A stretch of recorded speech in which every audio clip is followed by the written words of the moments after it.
Hi, I'm Otis Rawl, and welcome to this week's edition of CEO Corner. Today we have Representative Kenny Bingham from Lexington County, House District 89. Kenny has just been elected the new majority leader of the Republican caucus in the South Carolina House of Representatives. We're glad to have you with us today, Kenny. Talk a little bit about what you see happening with the caucus, what you see happening in the legislative session this year. Well, thank you, Otis. I appreciate the opportunity to be here, and obviously that's a new role for me and a new opportunity for me. Hopefully, we'll be able to move things forward, something strong for the business community. That's certainly what we intend to do. We're just getting our agenda kind of underway. We've been meeting throughout the summer since we adjourned. We've met once in the fall, and we will be meeting again right before we go into session. But we're finalizing an agenda that we hope will be something that's very positive, very pro-business, and something that South Carolina will be able to embrace. Well, tell us, what does your new duties as majority leader encompass, Kenny? Well, I mean, it really encompasses everything. As the majority leader, you're responsible for the organization of the Republican caucus. And as you know, Otis, we're the majority caucus and the majority party in the House of Representatives. And as such, we kind of have to organize ourselves so that we can get things done. And that responsibility falls on me to make sure that we're organized, that we disseminate information, that we organize our votes, that we make sure that we're prepared when we reach the House floor. There's a lot of procedural votes that come up. There's a lot of procedural issues.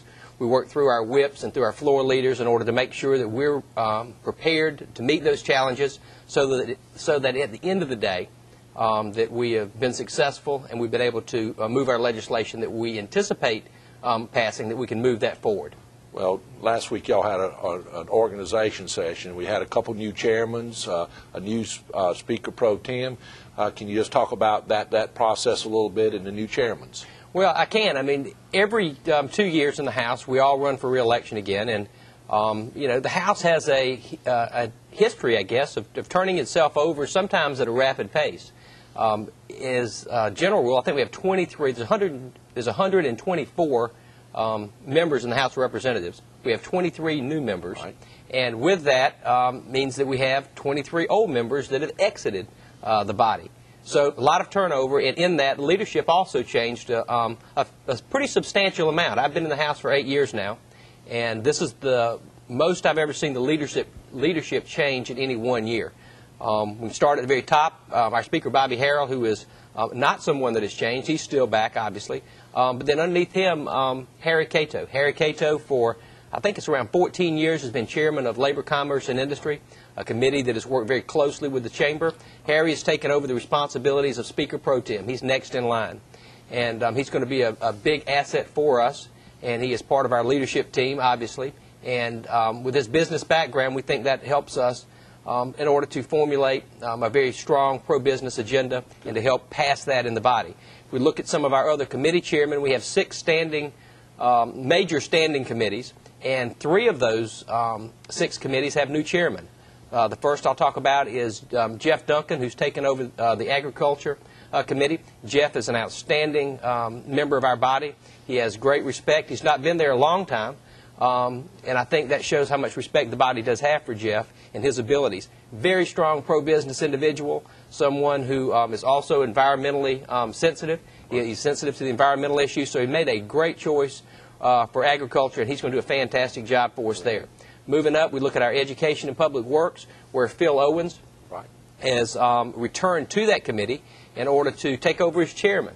And Phil is a rock-solid businessman, a conservative, someone who I think can balance very well the needs that the business community has with our education, as well as those that is the needs of those people who are in education, a lot of our educator friends that are there. But Phil brings a unique perspective, and I think Phil will do a fantastic job for us on education.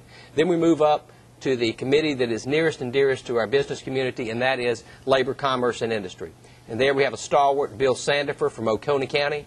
Bill has been a member of that committee for a long time now. He has served as Public Utilities Chairman, the subcommittee underneath the full committee. He was the chairman of that subcommittee.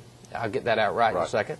Anyway, Bill's taken over that committee, and he is a very strong businessman. He understands the process. He understands the body. He has been an active role in our caucus. And Bill's going to do a great job for us there as well. Well, I know Bill was a chief advocate for us on workers' comp issues as well as tort reform, so you're exactly right. Correct.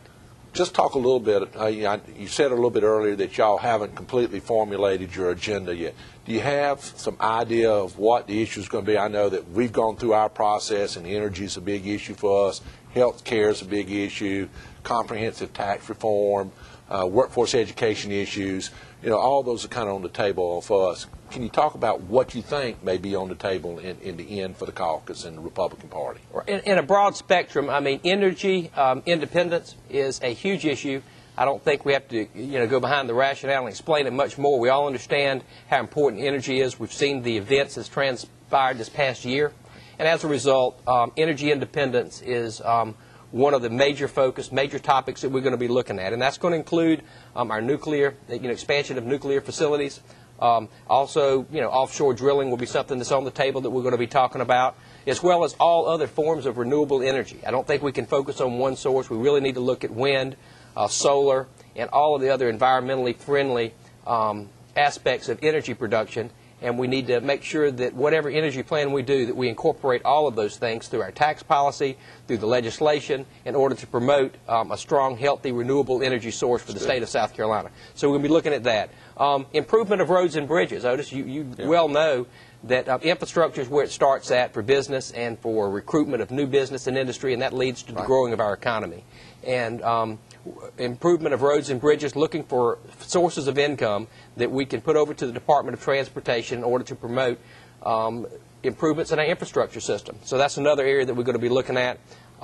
Spending limits in terms of the government in and of itself. We're going to be looking at some spending limits. I know the governor has endorsed those. He's embraced that. The House has passed it, I think, 4 or 5 times in my tenure in the body. We have passed some form of spending limitations.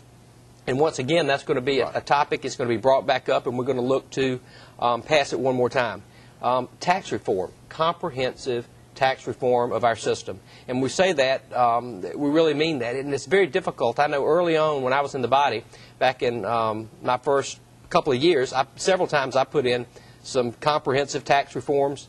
And they're difficult to get your hands around, because when you look at doing that, there's always special interest, Otis, that we know that feels very strongly about one form of tax relief or versus the other. But sometimes the things that we do, we put in a particular tax package that benefits an industry or to encourage a specific result. And over time, those things lose their value. They're no longer where we need to be showing or where we need to be giving our tax dollars back to that particular area. It's no longer, I guess, a good thing to do. They outlive their usefulness. And so we're going to be looking at maybe a BRAC-style commission in order to go in and look at our tax code. I know that the Speaker has come out in favor of this, as well as Senator Leatherman has proposed that idea. And I think it's the right way to go. It's the only way we go is to look at a holistic approach at our tax system, because there's very difficult choices have to be made. But it's time that we do that, and we really need to look at where we need to put our initiatives going forward. Things are not the same now as they were 20 years ago.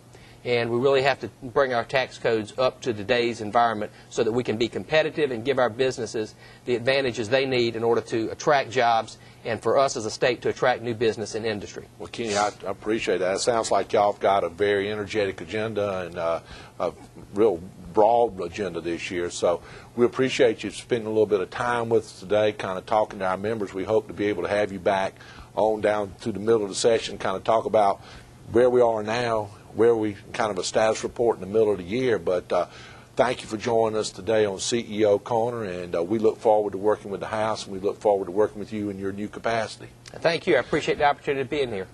Thanks for joining us at CEO Corner today. Please join us next week. We'll bring another issue or another topic and bring it to you so that we can further educate you on the things that are important to the business community in South Carolina. Thank you.